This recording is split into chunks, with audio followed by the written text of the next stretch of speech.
When I got the first one, I was literally seconds away from stepping onto the plane when a call from unknown blared from my cell phone. It was a ringtone I hadn't heard before, one I was pretty sure hadn't come with the phone. Normally, I wouldn't have stopped to answer it, but I was expecting a call about a job I had interviewed for the previous week. I took a deep breath in and accepted the call. "Hello? Do not get on the plane." A woman's voice, garbled and strange, as if her vocal cords had been shredded, and she was trying desperately to choke out speech.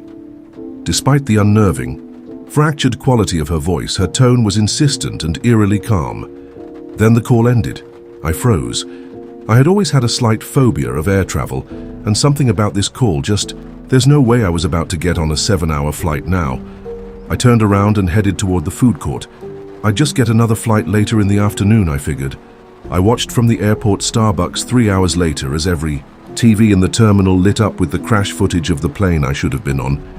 No survivors. Not a single one. I tried to trace the call, so did the police. But there was nothing to trace. There was no evidence my phone had ever received a call around that time. They analyzed phone records, incoming and outgoing communication to my phone. Nothing. I wasn't making it up. I couldn't have been. That wasn't the only call. Throughout the years, they were few and far between, but always right. And I always listened. Do not go on that blind date tonight. 5 months later, my would-be date was convicted of killing 4 women, all with my hair color and build. Found them in a shallow grave about 250 feet from the diner he offered to take me to.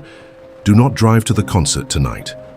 18-wheeler lost control and plowed into a line of cars. Every driver crushed. Every driver killed. In the stretch, a freeway I would have been driving down.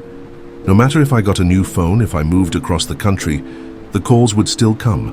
I could almost feel the presence of whatever it was, whatever it is, watching over me.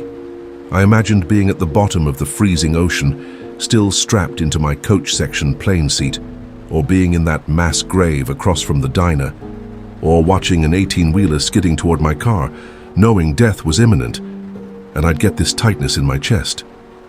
I'd think about how thin that line was, how close I'd gotten. If I hadn't had a job interview I was waiting to hear back from, I'd have never listened to that first call. And that would be it for me. It always felt like something was coming for me. But there was always this fractured, warped voice, with these calls that never seemed to exist after I heard them. Self-destructing warning signals, rotting away before my eyes. And I was alive. I had a bad feeling about this cruise. I had planned it as a girls' week out with some of my old friends from college, and was looking forward to a week in the tropics in the dead of winter. But part of me could almost sense that the call was coming. Maybe I'd watched Titanic one too many times, but there was a little nagging fear from the start. I hoped it would be fine, but I knew that if something was going to happen, I'd get the call. I'd know. Now, a week before I'm set to go on the cruise, after stepping into my apartment after returning from dinner with a friend, I notice my cell has a message from unknown.